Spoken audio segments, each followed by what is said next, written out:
বুলি ক'লে সেনা পুলিচে যিসকল মানুহক নিৰ্যাতন কৰি থাকে মানে তেওঁলোকে আৰক্ষী থানা আৰ্মি কেম্পলৈ মাতি আনি বাৰে বাৰে অত্যাচাৰ কৰি থাকে, বিভিন্ন ধৰণৰ ভোটপোচ কৰি থাকে, ক'ৰবাত কিবাৰ অপ্ৰীতিকৰ পৰিস্থিতি বা পৰিৱেশ তেনেকুৱা সৃষ্টি হ'লে তেওঁলোকে এই মানুহবিলাককে মাতি আনি হাৰাশাস্তি কৰি থাকে।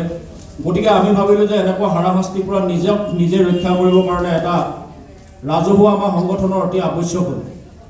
গতিকে আমি ভাবোঁ যে এটা মানৱ অধিকাৰ সংগঠনৰ নাম দি নিৰ্যাতন বিৰোধী ঐক্য মঞ্চ অসম আমি জন্ম দিছিলোঁ আৰু এই নিৰ্যাতন বিৰোধী ঐক্য মঞ্চ আজি 16 বছৰ অতিক্ৰম কৰিছে আৰু আমাৰ আজি ইয়াৰ প্ৰতিষ্ঠা দিৱস। আপোনালোকে সকলোৱে হয়তো এই পাছফালে থকা সন্মুখত থকা বেনাৰবিলাকৰ পৰাই আপোনালোকে গম পাইছে যে আমাৰ ইয়াৰ 16তম প্ৰতিষ্ঠা দিৱস।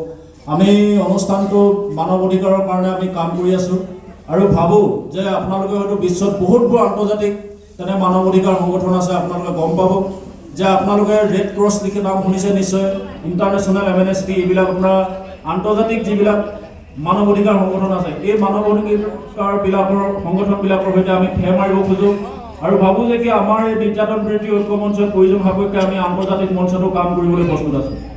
আৰু মই ভাবোঁ যে কি বিভিন্ন সময়ত এই প্ৰক্ৰিয়াটোৰ দ্বাৰা সৰ্বশান্ত হোৱা মানুহ নিৰ্যাতন মানে আপোনালোকে গম পাইছে, যেতিয়া আলফা চৰকাৰৰ সংঘাতৰ সময়ত কোনোবা এটা পৰিয়ালত যদি কেনেবাকৈ গুলীয়াগুলি সংঘটিত হৈছে বা কোনোবা এটা অঞ্চলত যদি কাৰোবাৰ পদূলিতে বা কাৰোবাৰ ঘৰৰ ওচৰতে যদি তেনেধৰণৰ কিবা গুলীয়াগুলিয়ে হওক বোমা বিস্ফোৰণৰ ঘটনা যদি সংঘটিত হৈছে বা কেনেবাকৈ যদি সেনা পুলিচ এই ঘটনাৰ দ্বাৰা আক্ৰান্ত হয়, তেতিয়া আপুনি দেখিব যে তাত সেই মানুহক বা সেই পৰিয়ালটো সেই গাঁওখনত কিন্তু সেনাই একেবাৰে মানে অত্যাচাৰে একেবাৰে মানে মানুহক বহুত নিৰ্যাতন কৰে। গতিকে এনেকুৱাবোৰ নিৰ্যাতনৰ পৰা আমি পৰিত্ৰাণ বিচাৰোঁ। আৰু এটা কথা মই ভাবোঁ যে এই দৰকাৰ হ'লে মঞ্চখন আমি আন্তৰ্জাতিক যিটো মানৱ অধিকাৰ দাবী চনদ আছে, মানৱ অধিকাৰ চনদত দৰকাৰ হ'লে আমাক যদি অনাগত দিনত আমাক যদি আকৌ শাৰীৰিক মানসিক নিৰ্যাতন যদি সেনা পুলিচে আমাক অত্যাচাৰ কৰি থাকে বা নিৰ্যাতন কৰি থাকে, কিন্তু আমি এই ব্যৱস্থাটো বা এই আমাৰ যিটো নিৰ্যাতন বিৰোধী বা নিৰ্যাতিতসকলৰ সপক্ষে মাত মতা বা নিৰ্যাতন বিৰোধিতা কৰা এই কামখিনি কিন্তু আমি আন্তৰ্জাতিক স্তৰলৈ লৈ যাবলৈ প্ৰস্তুত আছোঁ।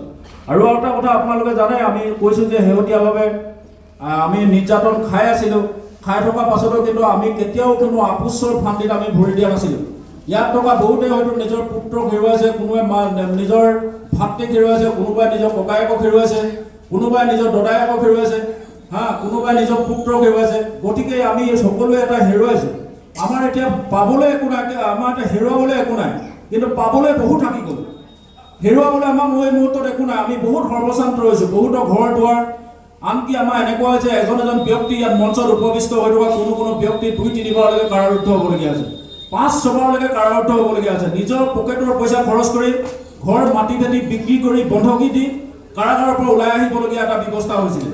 গতিকে এইটো এটা বহুত দুখৰ বিষয়, কিন্তু ভাবিলোঁ যে আমি কিন্তু সকলো দুখ কষ্ট সেনাৰ অত্যাচাৰ বা ৰাষ্ট্ৰ সন্ত্ৰাস আমি মূৰ পাতি লৈছিলোঁ। তাৰ মাজতো কিন্তু আমি সৰহসংখ্যকে কেতিয়াও আমি আপোচৰ ফান্দিত বা আমি চৰকাৰৰ সৈতে আপোচত আমি যোৱা নাছিলোঁ। কিন্তু শেহতীয়াভাৱে আলফা চৰকাৰৰ মাজত এখন চুক্তি স্বাক্ষৰ হ'ল। আমি সকলোৱে জানো যে এখন বহু প্ৰত্যাশিত চুক্তি স্বাক্ষৰ হ'ল, কিন্তু আমাৰ বহু কথাত বেয়া লাগিল। এই চুক্তিখনত কিন্তু যিদিনাখন চুক্তি স্বাক্ষৰ হ'ল, কিন্তু অসমৰ কোনো মানুহক তেওঁলোকে কিন্তু নজনালে। অসমৰ মানুহক আজি আমি যেনেকৈ মিটিং পাতি জনাইছোঁ যে নিৰ্যাতিতসকলে নিজৰ কাৰণে কিবা এটা কৰিব লাগে, বহুতৰ আজি অৱস্থা বেয়া, আমি কোনো ৰকম দুবেলা দুমুঠি কৰি মেলি হাজিৰা ঠিকা ঠুকুলি কৰি খাই গৈ আছোঁ। গতিকে আমাৰ আত্মসংস্থাপনৰ কাৰণে এটা উজ্জ্বল পথৰ সন্ধান আমি নিজে উলিয়াব লাগিব। গতিকে আমাৰ কথাটো হ'ল কি, আমি নিৰ্যাতন বিৰোধী ঐক্য মঞ্চ এই মানুহখিনিৰ স্বাৰ্থত দীঘলীয়াকৈ কাম কৰি আছোঁ, কাম কৰি থাকোঁ আৰু কাম কৰি যাম। গতিকে আমাৰ কথাটো হ'ল কি, আলফা চৰকাৰৰ এই চুক্তিত কিন্তু নিৰ্যাতিতসকলৰ বাবে বিশেষ একো পেকেজ কিন্তু তেওঁলোকে আমাৰ মাজলৈ নানিলে, চৰকাৰেও আমাক নিদিলে বা মানে আলফাৰ যিবিলাক নেতৃবৰ্গ আছিলে, আলোচনাপন্থী নেতৃবৰ্গই কিন্তু এই ক্ষেত্ৰত কোনো ইতিবাচক পদক্ষেপ গ্ৰহণ নকৰিলে। গতিকে আমি এতিয়া দুখেৰে কৈছোঁ যে আমি পৰ্যায়ক্ৰমে চৰকাৰ আৰু আলফাৰ আলোচনাপন্থী গোট দুই পক্ষকে আমি ক'ব খোজোঁ যে তেওঁলোকে আমাক অন্ততঃ আত্মসংস্থাপনৰ কাৰণে তেওঁলোকে আমাক যিটো তেওঁলোকৰ 5,000 কোটি অৰ্থনৈতিক পেকেজ ভাৰত চৰকাৰে পুনৰ সংস্থাপনৰ নামত আগবঢ়াইছে, সেই পেকেজৰ অংশ আমাক দিব লাগিব আৰু তেওঁলোকে দিবৰ কাৰণে আমি অনুৰোধ জনাইছোঁ। আৰু চৰকাৰকো আমি অনুৰোধ জনাইছোঁ যে তেওঁলোকে এই মানুহখিনিক মাৰপিট কৰি বহু সময়ত পংগু কৰিলে, বহুসকলক নিৰ্যাতিত কৰিলে, বহুসকল সৰ্বশান্ত হ'ল।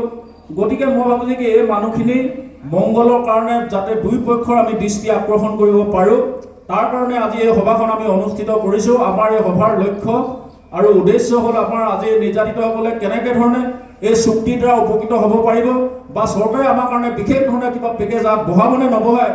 আৰু এটা কথা হ'ল কি তেওঁলোকে চাকৰি বাকৰি 35টা এতিয়া উন্নয়নৰ নামত তেওঁলোকৰ উদ্যোগ আহিছে অসমলৈ, বিভিন্ন উদ্যোগ। এই উদ্যোগবিলাক কিন্তু মই ভাবোঁ যে কি আমি এতিয়া উজনি অসমে আলফা সংগ্ৰামখনত সৰ্বাধিক অৱদান আগবঢ়াইছোঁ।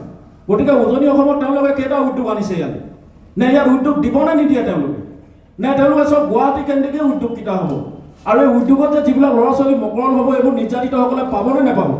গতিকে এই গোটেই বিষয়বোৰ আমাৰ আছে, আপোনালোকৰ ফালৰ পৰা দিহা পৰামৰ্শ আমাক লাগিব।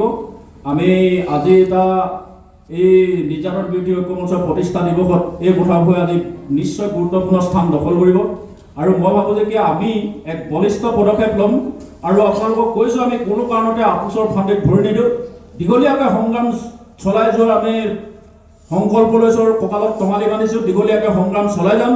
আমাৰ যিটো অৰ্থনৈতিক মুক্তি, আমাৰ যিটো অৰ্থনৈতিক স্ব অধিকাৰ প্ৰতিষ্ঠা বা অৰ্থনৈতিকভাৱে আমি যেনেকৈ ধৰণে নিজৰ ভৰিত নিজে থিয় দি অন্ততঃ মেৰুদণ্ড পোন কৰি জীয়াই থাকিব পাৰোঁ, তাৰ কাৰণে কিন্তু আমি সকলোৱে কাম কৰিম। আৰু পৰস্পৰৰ সহযোগিতা কিন্তু আপোনালোকক সকলোৱে লাগিব। আৰু আজি এটাই ভাল লাগিছে, আমি খুব চালুকীয়া অৱস্থাত আপোনালোকৰ আজি ইমানবোৰ ৰাইজৰ উপস্থিতি হৈ নিশ্চিতভাৱে আমাৰ এই সংগ্ৰামখনত বলিষ্ঠভাৱে অনাগত দিনত আগবঢ়াই নিব পৰাৰ আপোনালোকে যি মোক মনোবল দিলে, যি আপোনালোকৰ শক্তি আগবঢ়ালে, যি প্ৰেৰণা দিলে উপস্থিত হৈ, সেয়ে মই আপোনালোকৰ ওপৰত আজি কৃতজ্ঞতা জ্ঞাপন কৰিছোঁ।